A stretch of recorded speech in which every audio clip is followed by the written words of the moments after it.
Bien-aimés frères et sœurs, vous connaîtrez la vérité et la vérité vous affranchira. Ça, c'est pas moi qui le dis, c'est la Bible qui le dit. Mais moi, je vous dis bien, vous connaîtrez la vérité historique, notamment celle de vos ancêtres kémites, et vous aurez une vision globale de ce que c'est que la vraie souveraineté politique. J'ajoute, vous reviendrez à la spiritualité africaine ancestrale et vous comprendrez les enjeux de l'indépendance économique. Et pour terminer, vous accepterez votre identité culturelle kémite et vous obtiendrez deux choses. La première, c'est la paix. La seconde, c'est le développement, à une condition. L'unité de toute l'Afrique noire, l'unité de tous les Noirs du monde entier. Otep à tous, bienvenue sur la chaîne des panafricanistes par essence, par conviction et par excellence. Celle des citoyens kémites par nécessité et obligation de combat. Nous sommes une chaîne qui n'est guidée que par nos ancêtres et rien que par les ancêtres qui appartiennent à l'égrégore du monde noir. Par conséquent, nous ne croyons en aucun Dieu venu de l'étranger. Toutefois, cette vidéo n'est aucunement destinée à inciter à la haine ou à la violence, car nous menons un combat qui est d'abord et avant tout spirituel, intellectuel et démocratique. Ensuite, il est politique, géopolitique et géostratégique, contre l'impérialisme, le colonialisme, le néocolonialisme et l'endocoloniat, qui sont tous qualifiés de crimes contre l'humanité. Nous menons ce combat sur la base du principe fondamental que nous avons hérité de nos ancêtres kémites, qui est celui de la Mahat, c'est-à-dire solidarité, vérité et justice. Vous êtes donc en droit de connaître la vérité, et nous avons l'obligation de vous dire la vérité, rien que la vérité, afin que justice soit rendue au continent africain. Et ça, c'est notre modeste contribution dans cette noble lutte en faveur de la souveraineté, la dignité, la solidarité et l'unité africaine. C'est exactement ça que nous appelons le panafricanisme. Bien-aimés frères et sœurs, nous allons vous parler de la loi Chiana au Congo démocratique, une loi qui est déposée au Parlement en discussion. Elle n'a pas encore été débattue, certes, mais c'est une loi qui devrait être débattue si le président Tshisekedi trouve nécessaire, juge nécessaire de le faire, parce qu'il s'est déjà opposé, il suit la politique occidentale pour dire que ce n'est pas une bonne loi, il émet des réserves, ainsi de suite. Cette loi dit quoi? Cette loi dit que pour être candidat à l'élection présidentielle au Congo, il faut être de père et de mère congolais. Eh oui, beaucoup de gens critiquent ça, ils disent que c'est une loi raciste, c'est une loi discriminatoire. Ces gens qui en parlent, c'est comme s'ils n'ont jamais voyagé. Je crois que, c'est-à-dire qu'ils ne devraient même pas avoir un débat là-dessus. On se dit, Tshisekedi a été élu, on dit que le Congo c'est un pays démocratique. D'ailleurs, ça s'appelle République démocratique du Congo. Donc en démocratie, lorsqu'un peuple s'engage dans une voie, personne, je dis bien personne, même pas les États-Unis d'Amérique, n'ont le droit de changer la politique que veut ce pays. Parce qu'on dit le pouvoir en démocratie, c'est ça, le pouvoir du peuple. Et l'Organisation des Nations Unies parle du respect de la volonté d'un État souverain, d'un peuple souverain. Puisqu'en démocratie, la souveraineté appartient au peuple. Il peut l'exercer soit directement ou soit par l'intermédiaire de ses représentants. Un sénateur dit qu'il dépose une loi, c'est maintenant au Sénat de discuter. Le président de la République n'a pas le droit d'en parler. Écoutez-moi bien. Le président de la République n'a pas le droit d'en parler. Parce que le président de la République, c'est un autre pouvoir, c'est l'exécutif. Il ne s'occupe pas du législatif. Ce n'est pas lui qui a introduit cette loi. Donc lui, il devrait dire, c'est pas moi. Si le peuple veut de ça, moi je ne peux pas faire autrement. Auquel cas, c'est un dictateur. Maintenant, il y a des gens qui disent que ce n'est pas normal. Vous voyez, ceux qui le disent, ce sont ceux qui veulent voir, comme aujourd'hui, dans un pays africain, un Chinois risque de passer d'être président de la République. Alors qu'aucun Africain ne peut être ne serait-ce que membre du Parti communiste chinois. Vous savez, là, le principe de réciprocité, c'est valable partout. Je veux vous rappeler qu'ici, aux États-Unis, si vous êtes la première génération, vous ne pouvez pas être élu, être même candidat à la présidence de la République. Personne n'en parle. Pourquoi vous n'êtes pas venu demander aux États-Unis de changer ça? Et pourquoi les États-Unis, eux, ils peuvent se permettre de venir nous donner des ordres? Que non, cette loi-là, elle n'est pas bonne, il ne faut pas la faire passer, il faut la changer, il faut ceci, il faut cela. Et c'est ça qui entraîne des problèmes. Chaque fois qu'un étranger prend le pouvoir dans un autre pays, cet étranger-là viendra en général pour servir ses propres intérêts. Imaginez que ce Chinois puisse remporter l'élection. Imaginez. Mais il va offrir tous les marchés aux Chinois. Et il va faire venir une masse de Chinois qui vont envahir le pays. Et le pays ne deviendra plus africain, les gars. Mais, attendez, les Africains n'ont pas peur de voir ce qui s'est passé en Égypte, en Libye. Eh oui, l'Égypte, là, il n'y avait que des Noirs. Les pyramides, là, c'est l'œuvre des Noirs. Vous savez, les Égyptiens, aujourd'hui, vous disent que non, ce n'est pas des Noirs. C'est les Arabes qui ont construit ça, avec les Blancs. Il y a des grands historiens, des docteurs qui ont fait des hautes études et tout, qui affirment ça.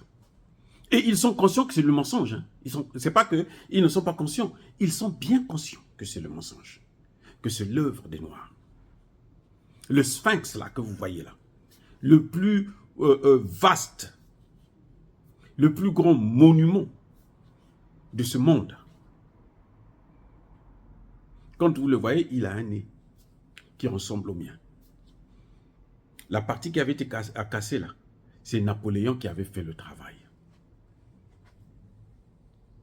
Et voyez-vous, Napoléon l'avait fait parce que il s'était dit, on ne peut pas. Quand il est venu, il a vu cette œuvre, il dit, on ne peut pas laisser ça aux Noirs. C'est pas possible. On va dire que les Noirs ont eu une civilisation, les Noirs ont existé, il faut casser ça. C'est pour ça qu'il avait cassé le nez du Sphinx. Or, bien-aimés frères et sœurs, et aujourd'hui, ils ont pris les pyramides, ça rapporte beaucoup d'argent via le tourisme. Aucun pays à l'Afrique noire ne bénéficie de ça. Maintenant, l'Égypte est en train de mettre l'œil sur le Soudan. Et vous savez, tout ce qui a existé en Égypte, ancienne, des Noirs, ça existait aussi au Soudan. C'est la même famille. Maintenant, ils veulent mettre la main aussi sur l'Égypte. Et ils sont soutenus par qui? Par les Américains, par les Occidentaux, par tous les pays de l'OTAN. Donc, voyez-vous, nos pays doivent prendre leurs responsabilités. On ne dit pas que les étrangers ne doivent pas venir chez nous, on ne doit pas recevoir des étrangers, mais il faut mettre des limites, des barricades. En ce moment, vous voyez, ce Chinois-là, qui est en train de, je crois que c'est au Lesotho, qui est candidat à la présidentielle au Lesotho, sa force, c'est quoi? C'est qu'il a l'argent. C'est qu'il a investi, il a des entreprises. Mais pourquoi nous, on n'investit pas? Vous pensez que les Africains ne peuvent pas faire le business? Non. On peut faire le business. Mais on nous empêche de faire le business.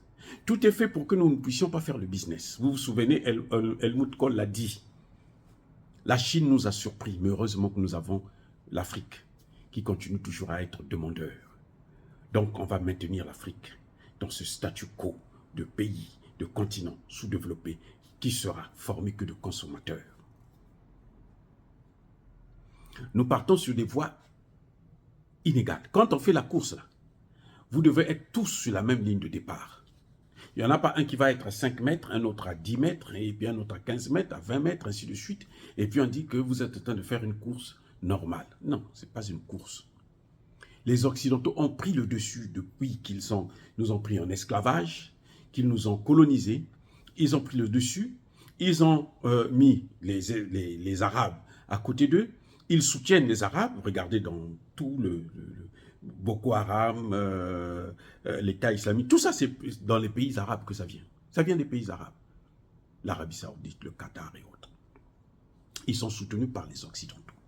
Parce que les Occidentaux veulent faire disparaître la race noire, toute la civilisation noire. C'est pour ça qu'ils nous imposent même des lois.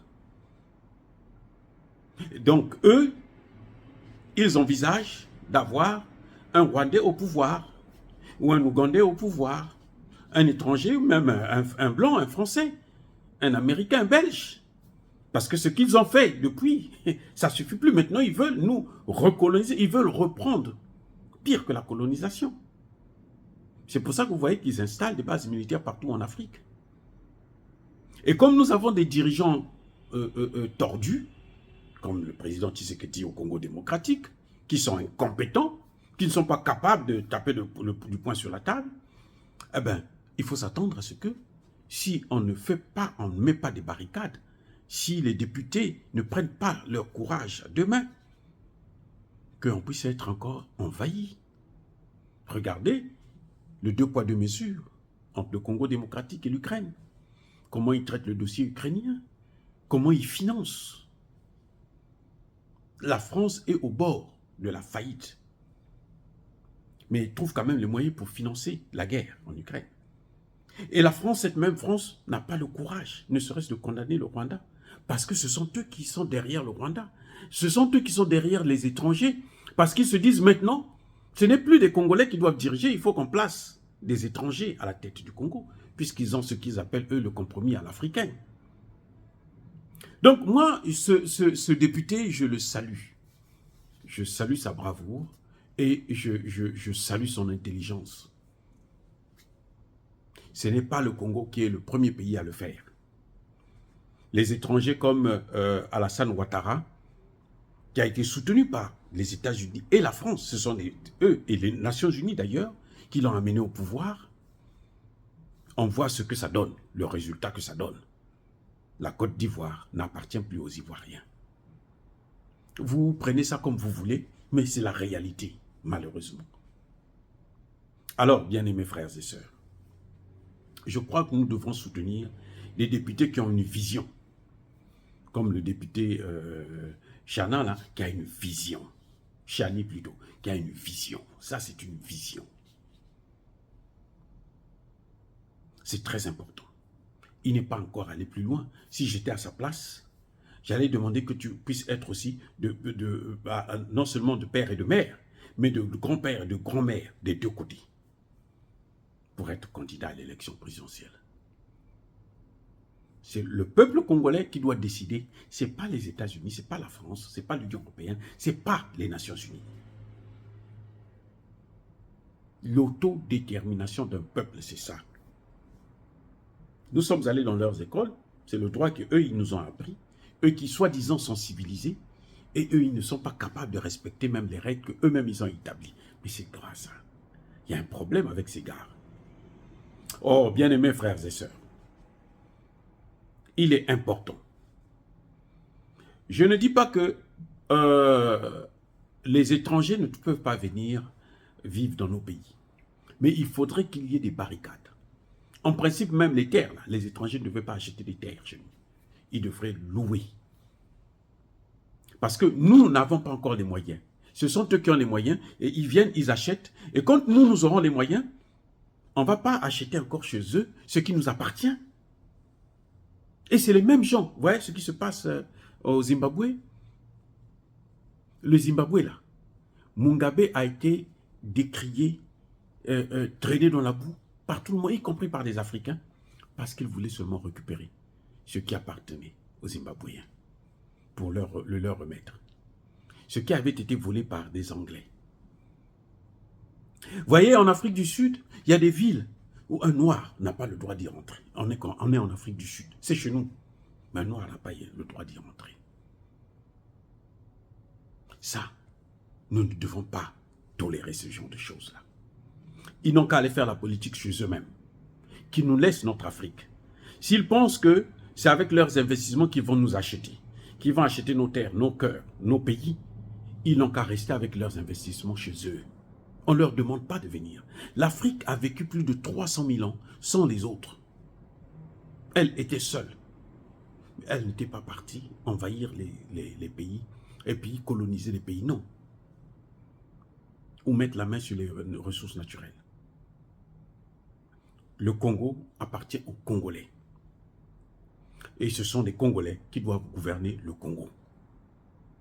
Que ce soit bien ou que ce soit mal, ce n'est pas le problème des Occidentaux. C'est ça qu'on appelle la non-ingérence dans les affaires intérieures d'un État souverain. Oh, bien-aimés frères et sœurs, encore une fois, soyez bénis, abondamment bénis par le Dieu des Kémites et par nos ancêtres angélisés. Mais que tous ceux qui persécutent le continent africain le pillent et le déstabilisent, qu'ils soient blancs, noirs, chinois, arabes ou qui que ce soit, qu'ils soient punis, maudits, foudroyés, neutralisés, écrasés, effacés par ce Dieu des Kémites et par nos ancêtres angélisés. Vive l'Afrique éternelle, j'ai dit et j'assume.